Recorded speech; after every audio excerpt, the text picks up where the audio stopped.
Ayan ang mga katribo, oh.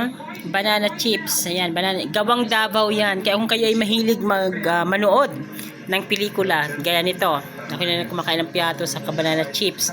Ayan. So, napaka-healthy nito. Napakasarap pambaon sa mga bata, sa mga chikiting, sa mga elementary at high school na mga estudyante. Mabibili ito sa aking TikTok page. Sa video nito, merong yellow basket. I-click nyo lamang yan. Grabe talaga. Ang lutong ng laman yan. Oh, ang dami. Yan. Banana chips from Davao City yan. Gawang Davao. Kaya Pinoy na Pinoy ang lasa. Ang sarap talaga. Sa mga mima, kung gusto nyo ng banana chips na mura, iba-ibang kulay yan. May green, may dilaw, may pula pa yan. At saka may puti kung ano pang kulay. So, depende sa darating sa inyo. So, 10 piraso na ma-order mo, 179 pesos lang. Diba? 10 piraso na siya. Grabe.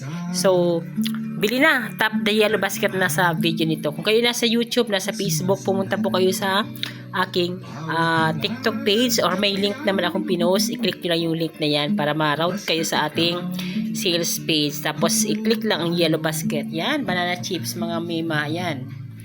Grabe, ang sarap nito ha. Ang sarap talaga.